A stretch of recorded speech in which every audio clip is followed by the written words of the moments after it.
11वीं में अकाउंट में हम आज देखेंगे विशिष्ट अनामत। विशिष्ट मतलब निश्चित उद्देश्य के लिए किया गया, डिविडेंड समतुला, डिबेंचर वापसी निधि, विनियोग, ये सब मुद्दे आपको विस्तृत में 12वीं में देखने को मिलेंगे। ये किसके हैं, या तो यहाँ पर भी उसको विस्तृत में हम देखेंगे। पहले विशिष्ट अनामत क्या है वो देख ले। जब किसी निश्चित उद्देश्य के लिए, राजस्व मतलब क्या, नियमित, निश्चित उद्देश्य के लिए नियमित अनामत लाभ हानि वितरण खाते से उपस्थित किया जाए तो उसे विशिष्ट अनामत या खास अनामत कहते हैं। यहाँ पर टिक लगाओ, विशिष्ट अनामत का दूसरा नाम है खास अनामत। यह अनामत उपस्थित करने का उद्देश्य शेयर धारकों को डिविडेंड बांटने के लिए, डिबेंचर को पकने की तारीख पर वापस करने के लिए, आवश्यक रकम एकत्रित करने के लिए, या विनियोग की रकम, जो जो उसके अलग फंड है उन सब का नाम लिया हुआ है। तो विनियोग की कीमत में अगर कोई कमी हुई है, ये उसको भरपाई करने के लिए, कारीगर को अगर कोई दुर्घटना हुई है उनको मुआवजा देने के लिए अलग अनामत के रूप में एक फंड रखा जाता है। यह इस प्रकार यह अनामत जिस उद्देश्य के लिए उपस्थित की गई है उसी उद्देश्य में उसका उपयोग करना चाहिए। जो मैंने पहले आपको बता दिया कि कंपनी पहले से ही अलग अलग, जिस तरह से हमारे घर में 2 बच्चे होते हैं तो उसकी पढ़ाई के लिए हर जो पगार नौकरी करती है फैमिली, वो पहले से ही सोचती है, पहले से प्लानिंग करती है कि हर महीने अपने बच्चों की बड़े हो जाएंगे, शादी होगी, पढ़ाई होगी, या कुछ खर्च फिक्स है, मालूम है ये आने वाला है, ऐसे फिक्स खर्चों के लिए पहले से अलग पैसा निकाल के रखती है। तो एक ऐसा खाता खोलती है जिसमें उसकी पढ़ाई के लिए पैसे, एक ऐसा खाता होता है कि जिन पर उनके सिर्फ शादी के लिए। तो अब पढ़ाई के पैसे का उपयोग पढ़ाई के लिए करेंगे, शादी के पैसे का उपयोग शादी के लिए करेंगे। उसी तरह यहाँ पर डिविडेंड समतुला का पैसा है तो डिविडेंड के लिए उपयोग करेंगे, डिबेंचर वापसी का पैसा है डिबेंचर वापस लौटाने के लिए करेंगे, विनियोग का पैसा इन्वेस्टमेंट किया है उसमें कीमत कमी हुई उसमें करेंगे, अकस्मात का पैसा अकस्मात में ही करेंगे। तो इस तरह से निश्चित उद्देश्य के लिए जो पैसा का उपयोग किया गया है, रखा हुआ है, उसी का उपयोग किया जाएगा। सबसे महत्वपूर्ण बात तो यह है कि अनामत जिस उद्देश्य के लिए उपस्थित किया गया है वह उद्देश्य पूरा होते ही अनामत की बाकी सामान्य अनामत खाते, अब प्रत्येक वर्ष के लिए अलग अलग होती है। उद्देश्य पूरा हो गया और फिर भी पैसा बच गया तो उसको कहाँ ले जाएंगे, वो बचे हुए पैसे को सामान्य अनामत, मतलब समझ लो 5,000 रुपये इस साल रखे हुए और इस साल कारीगर को कोई अकस्मात नहीं हुआ और 5,000 पैसे है, अकस्मात दुर्घटना कोई नहीं हुआ, तो ये 5,000 कहाँ ले जाएंगे, सामान्य अनामत खाते पैसे वापस ले जाएंगे। अब अगले साल के लिए नए लाभ हानि खाते में से वापस अनामत के अलग पैसे निकालेंगे अकस्मात के। अगले साल 5,000 अलग निकाल, दुर्घटना हुई 2,000 उसको दिए कारीगर को, 3,000 बच गए, वो कहाँ वापस ले जाएंगे, सामान्य अनामत खाते। तो एवरी ईयर सामान्य अनामत खाते हर बार क्या होता है, पैसे की वृद्धि होती जाती, बचे हुए सब पैसे कहाँ जाते, सामान्य अनामत खाते। तो डिविडेंड समतुला क्या है, तो जब कंपनी अपने शेयर धारकों को डिविडेंड देती है, डिविडेंड का गुजराती हिंदी नाम है लाभ का अंश, इंग्लिश शब्द है, तो लाभ का अंश, जब कंपनी को लाभ हुआ है तो उसका अंश शेयर धारकों को देती है। लेकिन जिस वर्ष कंपनी को लाभ नहीं हुआ है उस वर्ष शेयर धारकों को कुछ नहीं देगी, तो शेयर की कीमत में कमी होगी, शेयर की कंपनी की प्रतिष्ठा भी कम हो जाएगी कि देखो तो कंपनी को इस बार लाभ नहीं हुआ, कंपनी हानि में जा रही है, कंपनी की प्रतिष्ठा खराब हो जाएगी। तो कंपनी इकट्ठा हुआ पैसा उसमें से लाभ का अंश की तरह डिविडेंड समतुला यानी शेयर धारकों को डिविडेंड के रूप में पैसा देती है। डिविडेंड, डिबेंचर वापसी अनामत या डिबेंचर वापसी फंड या डिबेंचर वापसी नीति। डिबेंचर मतलब क्या, तो जब कंपनी आम शेयर होल्डर, एसपी में भी हमने देखा कि जब कंपनी आम जनता से उधार के पैसे प्राप्त करती है तो उनको बदले में डिबेंचर देती है। तो डिबेंचर में अवधि निश्चित होती है कि 5 साल के बाद पैसा वापस लौटाना। तो 5 साल के बाद जब पैसा वापस लौटाना, इस बार 5 लाख रुपए इकट्ठा करके लिए 5 साल के बाद लौटाना, तो प्रत्येक वर्ष 1-1 लाख रुपए अलग रख देना, उसे कहते वापसी के लिए अनामत के रूप में अलग रखा हुआ फंड। एवरी ईयर लाभ में से 1-1 लाख रुपए निकाल के रख देंगे। 5 साल पूरे हो गए, 5 लाख इकट्ठा हो गए, अब 5 साल के बाद लौटाने थे वो 5 लाख लौटा दिए।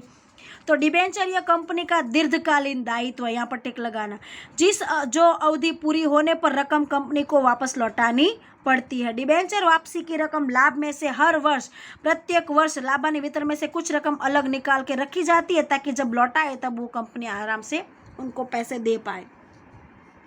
विनियोग वृद्धि कमी फंड, विनियोग मतलब क्या, हम इन्वेस्टमेंट, हम संपत्तियों में इन्वेस्टमेंट करते हैं। जैसे कि हमने आज फ़ोन खरीदा है, उसमें हमने 16,000 रुपये लगाए हैं, फ़ोन खरीदा है। अब 1 साल के बाद वो फ़ोन ख़राब हो गया, बंद हो गया, अब नया फ़ोन खरीदना है तो हमें वापस 16,000 का अपने व्यवसाय से निकालना पड़ेगा। लेकिन प्रत्येक महीने हम 1,000 रुपये संपत्ति में जो कमी आ जाती है उसके अलग अलग रख देते हैं। तो 12 महीने के बाद 12,000 तो हमारे पास इकट्ठा हो जाएंगे। नया फ़ोन खरीदना है तो 12,000 तो आपके पास है, तो बाकी के 4,000 रुपये आपको इकट्ठा करना पड़ेगा। तो कि कीमत में अगर कमी वृद्धि हुई है उसकी भरपाई करने के लिए विनियोग की कमी वृद्धि फंड का उपयोग किया जाता है। जब बाजार में कीमत घट गई हो, कीमत घटने की एक संभावना हो, तब लाभ हानि वितरण खाते में से कुछ रकम विनियोग कमी वृद्धि फंड खाते ले जाई जाती है। विनियोग बेचने के बाद विनियोग की रकम में अगर कोई हानि हुई है तो वो हानि की भरपाई को विनियोग कमी वृद्धि फंड से निकाल कर ले जाया जाता है, और अगर पैसे बच गए तो सामान्य अनामत खाते ले जाया जाता है। कारीगर अकस्मात मुआवजा अनामत, ये भी मैंने आपको पहले समझा दिया हुआ है कि व्यवसाय में अगर किसी कारीगर को कोई काम करते समय धंधा में कोई दुर्घटना हो जाती है, वो घायल हो जाता है, तो ऐसे समय में उसको मुआवजा देने के लिए हमारे पास फंड होना चाहिए। तो वो फंड अलग रखा हुआ है, तो उसमें से फटाफट कारीगर को दे सकते हैं। उसे कहते हैं कारीगर अकस्मात हुआ है तो उसके लिए अलग से रखा हुआ फंड, ताकि आप आग लगे तब कुआं ना खोदो, आप पहले से कुआं खोद कर रेडी रखो। तो अगर कोई भी जोर का झटका है तो आपको धीरे से ही लगे। क्यों? क्योंकि ऐसी कोई दुर्घटना का झटका लगा है, पैसे का नुकसान आया, तो आपके पास फंड होगा, आप उसमें आसानी से उसका उपयोग कर सकते हो। सिंकिंग फंड, दीर्घकालीन कोई ऐसी जिम्मेदारी चुकाने के लिए या ब्याज या नियमित रकम का भुगतान करने के लिए स्थायी संपत्ति खरीदने के लिए कुछ लाभ का कुछ भाग अलग रखा जाता है, उसे कहते हैं सिंकिंग फंड। देखो सिंकिंग फंड MCQ यह बहुत इंपॉर्टेंट मुद्दा है कि ब्याज की रकम चुकाने के लिए, संपत्ति खरीदने के लिए या कुछ निश्चित जिम्मेदारी चुकाने के लिए एक रकम अलग रखी जाती है, उसे कहते हैं सिंकिंग फंड। स्थायी संपत्ति खरीदने के लिए, घिसाई फंड के लिए, डिबेंचर वापस करने के लिए, इन सभी के लिए सिंकिंग फंड का उपयोग किया जाता है। आर्थिक चिट्ठे में लेखा, सामान्य अनामत, विशेष अनामत, आर्थिक चिट्ठे में दायित्व पक्ष में अनामत और आधिक्य के शीर्षक के अंतर्गत लिखा जाता है। MCQ आपको पूछ सकते हैं कौन से शीर्षक के अंतर्गत लिखा जाएगा। 12वीं में भी ये MCQ पूछते हैं और 12वीं में भी ये सवाल आएगा, आर्थिक चिट्ठे में आएगा 12वीं में। अब इनकी तीसरी अनामत है सामान्य, विशिष्ट, और बाद में कौन सी आई? गुप्त अनामत। गुप्त अनामत आज पढ़ लेते हैं, पूंजी अनामत देखेंगे हम कल। तो धंधे की आर्थिक स्थिति सुदृढ़ बनाने के लिए लाभ हानि वितरण खाते में से दर्शाए बिना उपस्थित की जाती अनामत को गुप्त अनामत कहा जाता है।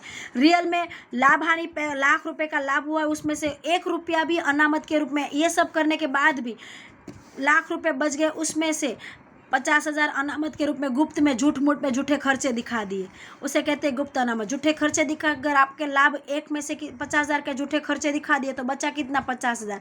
अब टैक्स 50,000 पर ही भरा जाता है। रियल में भरना चाहिए 1 लाख पर, और यहाँ पर झूठे खर्चे दिखाकर खर्च ज़्यादा बता दिया जाता है, ताकि आपका लाभ कम हो जाए, टैक्स की आप चोरी कर पाओ। इस तरह से अनामत को गुप्त अनामत कहा जाता है। इस प्रकार गुप्त अनामत यह ऐसा अनामत है जिसका अस्तित्व और जिसकी रकम आर्थिक चिट्ठे में लाभ हानि वितरण खाते में दर्शाई जाती नहीं है। गुप्त अनामत को आंतरिक अनामत भी कहा जाता है। गुप्त अनामत घिसाई का प्रावधान अधिक बताकर, घिसाई है जो 5,000 घिसाई, उसको आप झूठ मूठ में 10,000 दिखाओगे। अंतिम स्टॉक का मूल्य, अंतिम स्टॉक की कीमत 100 है, उसको 80 दर्शाओगे। डूबतऋण, पैसे डूबे हुए 5,000 है, ज़्यादा 10,000 डूबतऋण दर्शा दोगे। खर्च लाभ हानि में ज़्यादा लिखोगे। संभवित दायित्व वास्तविक दायित्व से ज़्यादा दिखाओगे। वास्तविक में खर्च की अपेक्षा वास्तव में खर्च हुआ है उससे ज़्यादा खर्च दर्शाओगे। तो ये जो चीज़ रियल में जो खर्च है उससे अधिक रकम दर्शाकर आप टैक्स की चोरी करने के लिए गुप्त अनामत बनाई जाती है। सामान्यतः कुछ अपवादों के अलावा गुप्त अनामत उपस्थित नहीं किया जा सकता, ये चोरी होगी एक प्रकार की, लेकिन ज़्यादातर लोग इसका उपयोग करते हैं। पूंजी अनामत हम देखेंगे कल।